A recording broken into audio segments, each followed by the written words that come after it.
স্বীকৃতিপ্রাপ্ত বেসরকারি সব শিক্ষা প্রতিষ্ঠান এমপিও ভুক্তির দাবিতে থালা হাতে ভুখা মিছিল করেছেন শিক্ষকরা।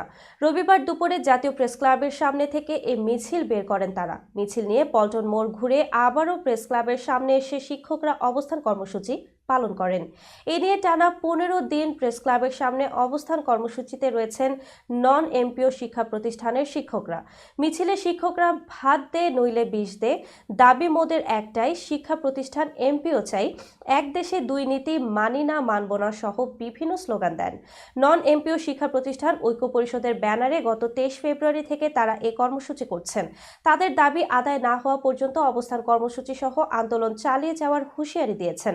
আন্দোলনকারী শিক্ষকরা জানান, গত 2 সপ্তাহ ধরে তারা ন্যায্য দাবি নিয়ে প্রেস ক্লাবের সামনে অবস্থান করছেন, কিন্তু সরকার তাদের দাবি নিয়ে কোনো ইতিবাচক সাড়া দিচ্ছে না। রমজানে রোজা রেখেও তারা কর্মসূচি চালিয়ে যাচ্ছেন। এতে অনেক শিক্ষক অসুস্থ হয়ে পড়েছেন। দ্রুত তাদের দাবি মেনে নেওয়ার আহ্বান জানান শিক্ষকরা।